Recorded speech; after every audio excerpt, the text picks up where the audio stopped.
Ladies and gentlemen, welcome back to another episode of the DropKick Podcast. He's a WWE producer slash WWE veteran. You're a three-time WWE Tag Team Champion. He's a former WWE Cruiserweight Champion. She's a broadcast personality, a former member of the Nexus. He's a four-time Emmy-winning TV host. Canadian Wrestling Hall of Famer. She's an ACW Women's Champion. And she is the daughter of the late, great British Bulldog. Winner of WWE's Cruiserweight Classic. TJ Black from Ring of Honor, from TJP, aka TJ Perkins, Georgia Smith, Darren Young, Arnold, Ariel Blake, Chris Van Vliet, Wrestling Classic, aka Justin Dillon. Please welcome Tyson Kidd, everybody. Ladies and gentlemen, welcome back to another episode of DropKick Podcast. Today we're bringing you guys with something a little different, and it's not your ordinary wrestling interview. This may be heartwarming, as this man right here is a huge part of our childhood, and he's an actor, of course. He's won 3 Young Artist Awards. Please help me welcome Zachary Gordon. Some of you also may know him as Greg Heffley from the Diary of a Wimpy Kid movies. How are you doing today, Greg? Or, sorry, Zach? I'm great, guys. I just want to say, Daniel, thank you for saying that I'm such a that you guys enjoyed the movies during your childhood. It's something I still am processing, and it's really cool to think about. The fact that you reached out to me through Instagram, and here we are. Technology is amazing, and also thanks for reaching out. Yeah, absolutely, man. So obviously with the world, it's just such a crazy time going on right now. How's the quarantine where you are, and how has it been for you? I live in an interesting, I want to say it's not interesting. It's pretty boring, actually, where I live. It's quiet. There's a lot of land, horses. So I feel like I'm in California, too. I don't know about you guys. But now we're in Canada. Oh wow, I filmed all the Wimpy Kid movies in Vancouver. So. Oh really? Wow. Yeah. I didn't even know that one. Yeah. Small world. So I'm very familiar with Canada. I filmed in Toronto too, so I've been in your neck of the woods. But anyway, it's really it's rural. It's very rural out here. So I feel like I have a lot of space to myself, and sometimes it's easy to forget everything else that's going on in the world. I'd have to say I'm a little spoiled in that sense. So luckily I have a place, where I can live for the time being with my parents. So it's been nice. I've gotten to know them a little more, even though we can sometimes be, clash. Yeah, but, it happens. It's been nice. How about you guys? How has your quarantine experience been? It's been good, man. It's been decent so far. It started off. I'm not gonna lie. It started off kind of harsh because, at first I'm like, oh, okay, cool. Well, I'm first of all, I'm class of 2020, so bye prom, bye grad, and everything. So I'm like, oh, that kind of sucks. And then all of a sudden, my buddy Danial here, he hits me up. He's like, hey, we should start a podcast. And I'm like, you know what? Why not? And then it just kind of snowballed. We started having wrestlers on. We started having people from the wrestling business. We just recently had a comedian on, and here we are with you. And that's pretty much how quarantine's been. Yeah. That's amazing. I think, and it's nice to hear you guys have been productive. I feel like it's almost been a blessing in a weird way. I've been playing music a lot, playing guitar, writing scripts, songs, and I just feel like I've actually learned a lot about the stock market and real estate and other ways to protect certain money that comes in and out, which I think is invaluable knowledge for any of us, kids our age. So to me personally, it's been, productive, but I urge, whoever's listening, and obviously you guys are doing a great job at that, just find things, that could be fun and interesting and you're passionate about, and you got plenty of time on your hands, hopefully, right? So just get to work. Yeah. Absolutely. For the people who only watch the Wimpy Kid movies, what have you been doing since then? Sure. It's funny, you work on a project that's sometimes you work on a film, for example, like Wimpy Kid, where it becomes something so big and something that, when you work on a project, it's not yours anymore. But Wimpy Kid it's a whole other level where clearly I am where I am today. A big reason is because of that project. So to that caliber, Sometimes I'll work on TV shows and movies and people won't necessarily see them, but I'm hopefully, it's a very, the industry is hot and cold. One day you could be working, there could be a few months where you can't, go on a set. So but luckily for me, the last year I've been fortunate enough to work on a few projects. I did an independent film that hopefully will come to festivals, and then maybe you guys will see it in a few years from now. Because of the current circumstance of the world, a lot of these projects I'll be mentioning probably won't be. They're all figuring out how, in the way it works in the movie industry is you make a project and you either have to sell it if it's an independent to a production company or a studio like, a Disney or a Netflix or a Fox. And the way you do that is through festivals or through other ways of meeting with these companies. And in a lot of ways, people are doing that while we're in quarantine. But also, this film that I'm bringing up, I'm assuming that they're still figuring out if they want to wait for festivals to open up and all this other stuff. Anyway, that film, just a little film knowledge for those listening. Hopefully that made sense. But that film's called Violet. It's directed by, she was fabulous. It was her directorial debut. Her name's Justine Bateman. She was on a show your parents might know called Family Ties. Oh, I know the show, yeah. So she Cool. she plays the daughter on the show, and she directed it. She wrote it, and it stars. I'm not sure if you're familiar with these actors or actresses, but Olivia Munn is the star. And Justin Theroux and Luke Bracey. Oh, no way. Yeah. I'm sure if so it's a really cool cast.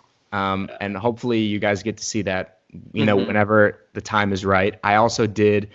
I was on an episode of this medical show called The Resident a few months back before quarantine, and then I did an American Pie spinoff. If you guys have ever seen American Pie. Who hasn't? Yeah. So this one is pretty much totally. It's hard to reimagine American Pie, but it's sort of like the first movie where all the guys make a pact that they want to lose their virginities on prom night. It's for girls, and it should be coming out in the next few months. Actually, I'm not sure exactly where, but hopefully you guys will. Hopefully it'll be out there so people will know about it. Yeah, and then I did. Guys. Yeah, sure. Please feel free to jump in, guys. Yeah. I always thought it'd be like because I've seen like 4 of the American Pie movies. I always thought it'd be so funny and interesting to see like a revamped version in today's times, like with all the stuff we have with the new technology and how all of us connect with each other. I feel like that'd be really funny. I saw it last week, and I was really, really impressed. And I think it's such a great movie. It's fun. It's tasteful, especially if you know what you're signing up for. And I'm really excited for people to see it. I think a lot of young girls are really going to enjoy the movie because it is for girls sort of taking the reins on this one. And the acting is wonderful. And I had the time of my life. It was so fun filming. So absolutely. Yeah, I hope you guys check it out. I'd love to hear your thoughts. We'll check it out, absolutely, man, for sure. I think it was so much fun. I think everyone who checks it out is really just along for the ride. It's great. It's gonna be great. Yeah, it sounds very fun. So, speaking back to the Diary of Wimpy Kid movies for a quick second. As we mentioned earlier, you were a big part of our childhood, and a lot of people who's watching childhood, because it feels so crazy, but I'm pretty sure we just reached that 10-year mark. How does it feel to know that you were like a big part of everyone's childhood? That must be pretty surreal for you. Yeah, like I was saying when Daniel had mentioned that in the intro, I think I'm just a kid in a lot of ways, and parts of me are 12, parts of me are 60, but I think in the sense of I understand that I had an incredible opportunity, and it's my obligation not to take it for granted and also not waste it. So, keep going, keep growing, keep learning and working on my craft. But also that I think whether I realize it or not, a lot of kids look up to the movies or my character or me. And I think because I feel so normal still, we're having a regular conversation. It's like you were saying, Vikram, it's hard for me to process. It's surreal, but I know that when people mention it to me, it's almost like a reminder, like, okay, be grateful, keep going. And the guys you look up to, try to set an example for these younger kids that are coming up and maybe want to be an actor or do something else or become a wrestler, you know? So in a lot of ways, it's not so much pressure as it is just a reminder to myself that, you know, people are going to like my work, not like it, support me, not support me. And the fact of the matter is, whether it's one person or a million, I just feel like I'm in this really unique position, and I'm super happy to be in it, and I'm excited to keep interacting with people like you guys and other people that have resonated with, you know, work that I've done. So it's a really amazing position to be in. Absolutely. But still on the page of the Wimpy Kid, do you have any funny stories to share while filming The Diary of Wimpy Kid?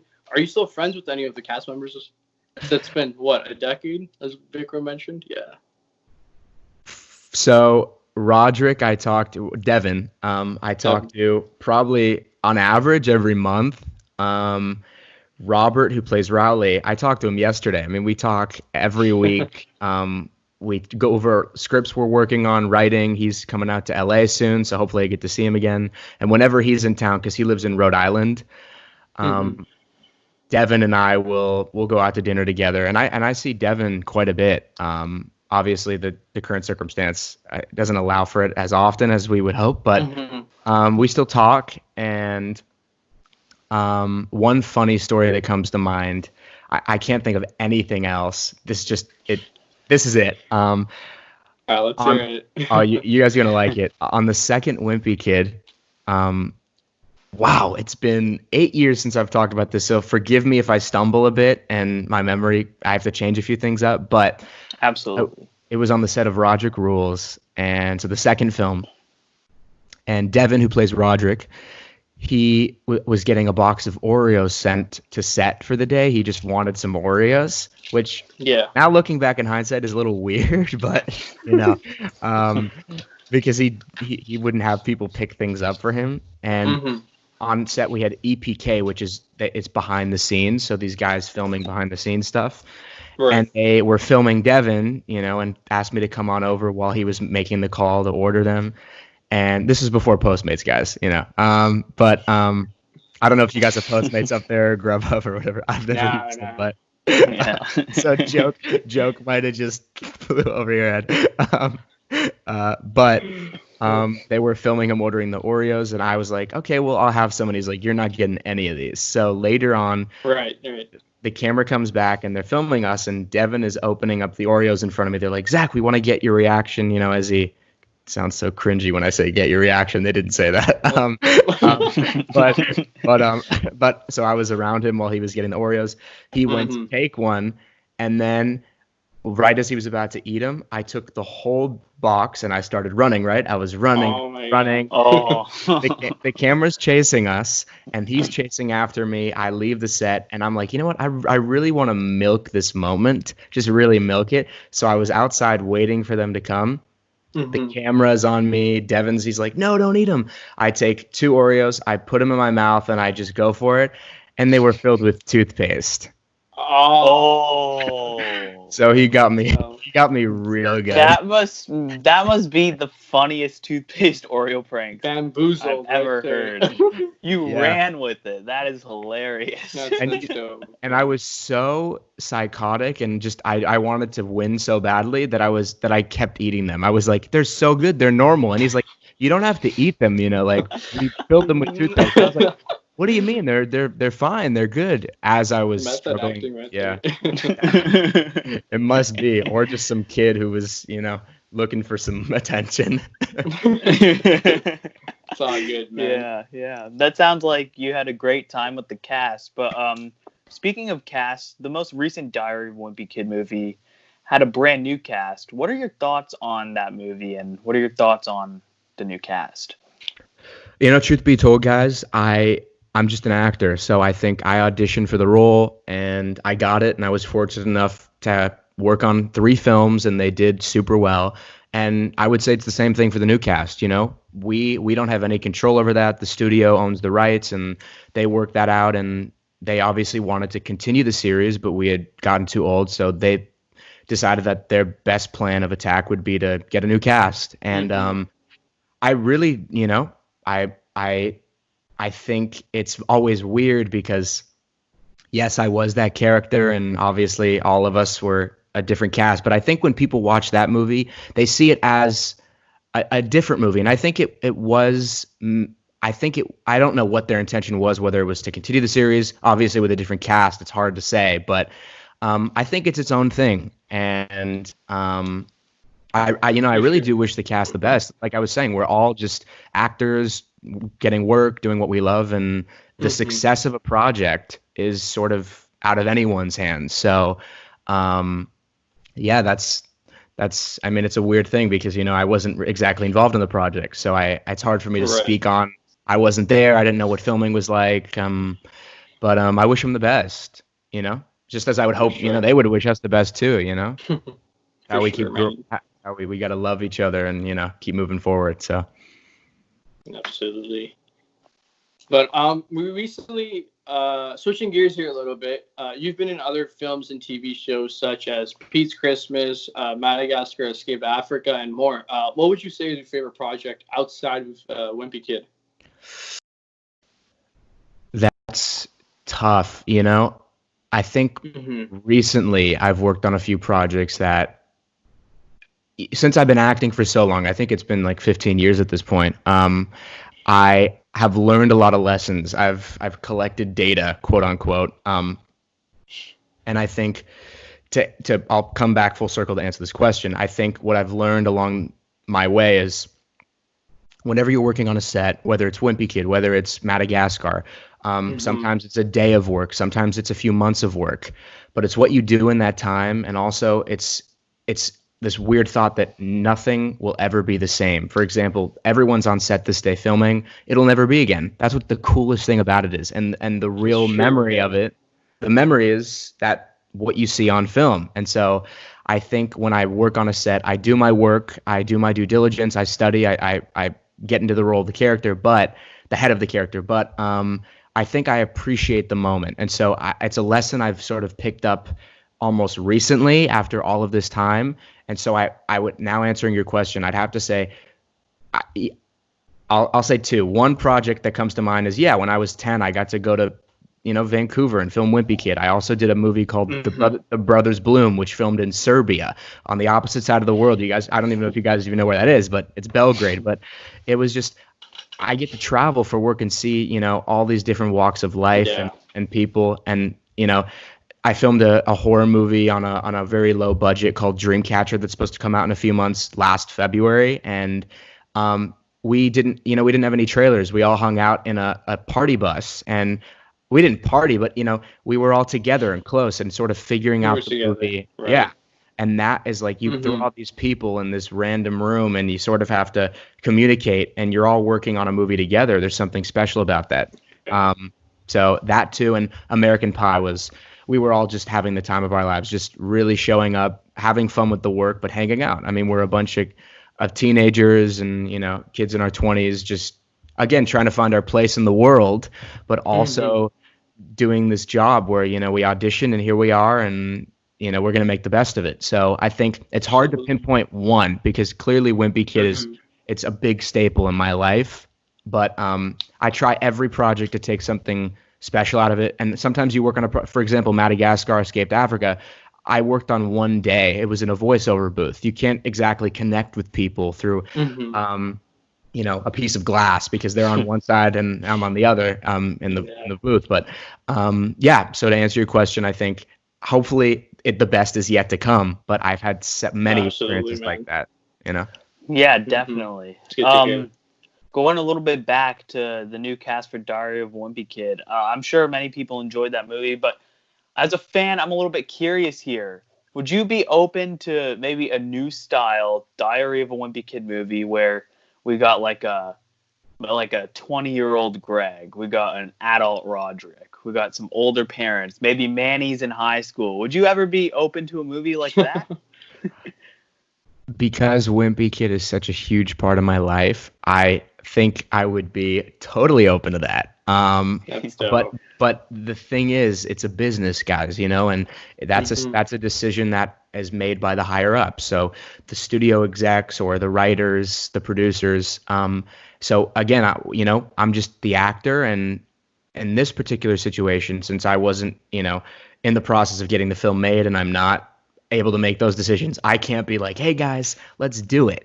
Now, would all the cast be signing on? Who knows? I'm sure, I think we all had a great experience, and obviously people love the movies, so it would be awesome. I would love to see Greg in high school and Rowley. I mean, that would be awesome to see where they end up. But I also think the writer has a vision of his own, Jeff Kinney, and I think he likes the characters to sort of stay in that age range. And I'm sure they've thought of it, So yeah. I'm sure it's not happening as of right now, but you never know. I don't know. I mean, you never know. I'm definitely not holding out for it, No. but I think, like I was saying, it would be so much fun, and that's what I'm about. Absolutely. And I would love to revisit that character with my mindset now about acting and the relationships I have with all the other actors. Would be cool. Absolutely. Switching gears here a little bit to a serious topic. So you've been acting since you were 8 years old, right? Yes. Correct. So how did it feel going to school and knowing the other kids knew you as an actor? Were you popular? Did you get bullied, or what happened? What was it like? So I know, Daniel, when you reached out, you mentioned that this podcast touches on mental health, which is, I think, a big reason why I was intrigued. And obviously, for any young kid, we all just want to feel accepted and we want to fit in. Hence, even Wimpy Kid is sort of about that. But I think when you're coming off of a movie that's in theaters and you're around kids that are also learning how to communicate with others and fit in, I was put in this really unique situation where people either liked me or didn't like me, or wanted to be my friend or didn't want to be my friend, sort of judged me before they even met me. And it led to a lot of dark times and a lot of happy times, because I made some really great friends and I learned a lot of very valuable lessons. But I mean, sure, I just wanted to sort of blend in, and I couldn't wherever I went. And I don't regret that. I don't have any regrets. I don't resent anyone or anything about the experience. I think, just looking back, again, in hindsight, I was definitely bullied in a lot of ways. I mean, people, I think people calling you the Wimpy Kid when you sort of want to be something else is especially when they mean it in a negative way. It wasn't like, hey, Wimpy Kid. It was, they were trying to get under my skin. And I think, again, we could take a step back and go, why is someone feeling the need to do that? Clearly because of their own insecurities and the own things they're dealing with. So again, I can look back, as a 22-year-old and go, okay, that's okay, But then I was like, man, it was really rough. And I think my confidence was terrible. I mean, I just didn't even want to be in my own skin. I was going through puberty and changing, and it's that weird age where you like girls, and then your friends will, I'm not putting anyone under the bus, but friends are dealing with their own insecurities, and they think that you have to be like them to get a girl rather than be yourself, or you have to be like them to get friends. And this is why I think music, in a lot of ways, and the people you surround yourself with, it's damaging in a sense if you don't have a good support system. And I did have a good support system, but most of the time I was spending was around people that, maybe didn't have the best support system, and that tended to rub off on me in a lot of ways. And, you can't blame them for it. It's just a matter of, like I was saying, if we spend more time just sort of understanding each other, and it's hard at that age, but, clearly I came from a different background. Other people did too. And when you sort of force people to connect and communicate, it's hard. It's hard. Yeah. Especially when you don't even know what you're saying half the time at that age, because it's a lot of it is just, you're projecting what other people have told you, whether that's your parents or other friends, or things you're seeing in music, or online. So it's, when I, talk about mental health, sure, my experience was amazing in so many ways. I can't stress that enough. Again, nothing, I would never take anything back, but I wouldn't, be I don't want to diminish what I went through, but it was everyone goes with their own stuff. Everyone deals with it in their own way. But I think it's important, regardless of, whatever has happened in our past and how people have treated us. That is the major test of, okay, I know I'm being bullied, or I know I'm really not feeling like my best self and I'm not happy, but how can I internally, figure this out and figure out why I'm letting that affect me, or because if I took a step back, it's like, yeah, they're calling me Wimpy Kid, but that's because I was the 1 in a million kid who starred in a movie that, was making $70 to $80 million. And if I had just sort of been like, dude, look what, you're living a dream. Don't worry what this kid is saying or what this other person is saying. Just remember where you're at in life. I mean, it's like I was saying, crazy when you find perspective. Absolutely. But also, it's a little weird when your teachers and other parents are asking you for autographs and photos. That was a little hard. But yeah, other than that, I mean, again, like I'm grateful, but clearly, we all deal with our own stuff, and it's obviously how we react to it that will, define who we are. So. Yeah, definitely. So, once again, like how we mentioned mental health, on our podcast, we really like to dive in and tap into mental health. So if you're comfortable sharing, of course, like, have you ever had, like, any specific struggles with your mental health? And what advice do you have for anybody who's watching that could be struggling? Well, I think in a few ways I touched on it when I was just talking. I don't want to repeat myself because I think the main thing that comes to mind in my experience would be as an adolescent dealing with people, projecting certain things and me taking it the wrong way. But I think everyone deals with, it's like one day I'm sad about something. And even, in a situation where we look up on social media and we see, I'm sure if you look up on my Instagram, it looks like my life is great and perfect and awesome and fun. And it is, but in a lot of ways. But there's obviously, when someone is ill in the family or a family member dies, or a friend passes away, we don't document those things. And I think we are all just human. We are all, again, it's a job, me being an actor is, and not to mention when I'm auditioning for something, I've auditioned for thousands of things, guys. You spend hours and hours on a role just for someone to tell you no.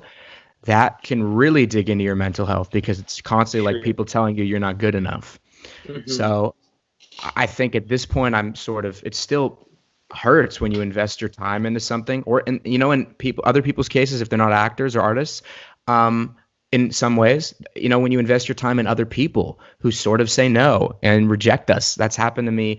I mean, it's happened to everyone, so I think the big thing for me as I'm getting older, and it's really, as you get older, you find perspective. That may not be the answer your viewers or, listeners are looking for, but I think you have to surround yourself with good people. Sometimes it is better to be alone than be around people because you feel lonely. And I think that's a big lesson I learned. And even before I turned 21, 22, I was alone for a while because I just felt like I needed a reset. I needed to really figure out who I am, not who people say I am, and not who people want me to be, and not who I think I need to be, to blend in. I mean, no one, now that as I'm getting older again, I love the people that stand out. And usually you stand out when you're just yourself. You don't even need to do anything to stand out, like Daniel. I get a lot of people reaching out to me about interviews and other things, and all you did was send me a video just talking to the camera about why you thought it would be nice for me to talk on the podcast, and that was it. And it's just that you being genuine and authentic with me. Thank you for responding. Yeah, we really appreciate it, man. I think it's just, of course, it's figuring out the time. That's why I can't really commit to all of them. But I think, like I was saying, I'm in my position because of people like you, people that appreciate the work that I've done. And, like I was saying, I can't take that for granted. And this is like a gift being able to talk to you guys because it's like, I get reminded again, and I also get another perspective of, what's your life like? How are you living in Canada? And which after, I don't know whether on the podcast or after, we could talk about, for a few minutes, because I think, like I was saying, like whether it's a film set or even this, it's my favorite part about it is just talking with other people because I think it's so important and we're so consumed in our devices, even though I fall victim to that. It's nice to. We all do, man. It's okay. Yeah. Speaking of mental health, the more you speak with people and really realize that we're all on our own similar journeys, I think the more it becomes less of this big unknown issue and more of something that step by step, day by day, because it doesn't fix overnight. I can work on this and, surrounding yourself with you guys seem pretty cool. So, we appreciate that. We appreciate means that, big, man. means huge. Well, we like to wrap up our interviews with one final question. What's the next chapter for Zach Gordon? The next chapter. Sorry, I hope my water bottle isn't distracting. Man. It's so warm out here. Yeah, what's it like for you guys? Hot? It's July. For me, it's been pretty hot over here. Yeah, it's pretty hot too. So. Yeah. I guess I already knew the answer to that question. So the next chapter, I would say, since the industry is still figuring itself out in a way, because if you're on a set, you need to figure out how to insure yourself against someone getting the virus, and that's a whole other thing people have no idea how to figure out yet, or they're still figuring it out. But that aside, I write music, I sing, I'm a songwriter, I play guitar, and I've been working on that quietly for the last 3 years or so. And hopefully I'll release something in a few months and maybe a little longer, but I hope people just resonate with the music. That's it. If people want to listen, great. That would be awesome. Because I'm sort of talking about issues that I've dealt with in a lot of ways. That's what's so great about music, is it actually helps me deal with whatever issue I'm working on.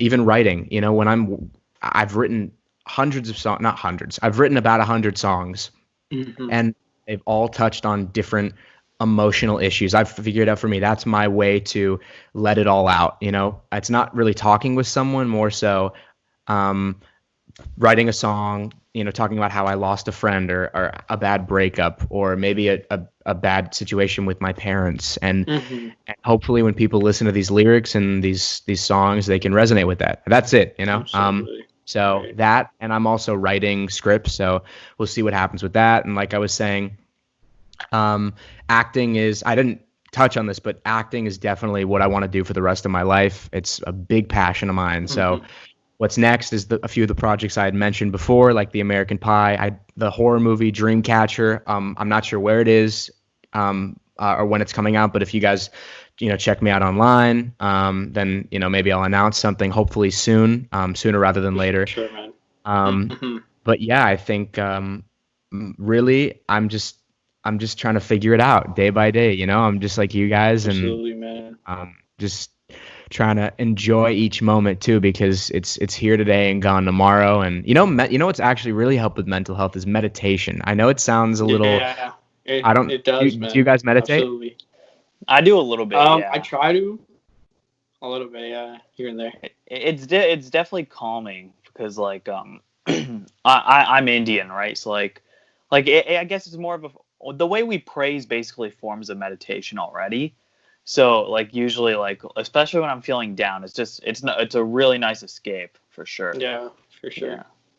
Well, there you go. There's one little way. I know it's not always consistent and it's hard for us to sit still and focus on our breathing. But that too has also helped me find clarity and really figure out my direction and where I want to put my time. So for sure, man. Yeah, that helps with mental health too, is distracting yourself with the things that you enjoy, So yeah, for sure. But, yeah. But finally, that wraps up all the questions. But one more thing, we do like to play a very quick game with all of our guests. So basically, we're going to list off 10 names, and you can either choose one word or one sentence to describe each of them. All right. Great. Let's do it. Yeah. All right. Devin Bostic. Brother for life. Robert Capron. Zooey Mama.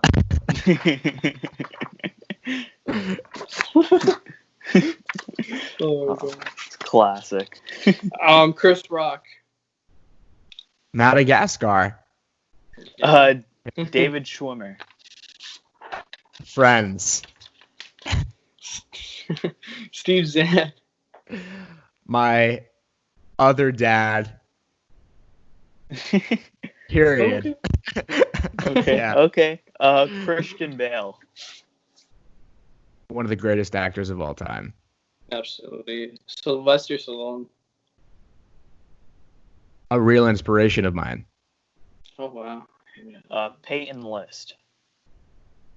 I miss you and I hope to see you soon. Jonah Hill. A really talented actor who also found a way to transition as he got older and escape that stereotype that he was stuck in.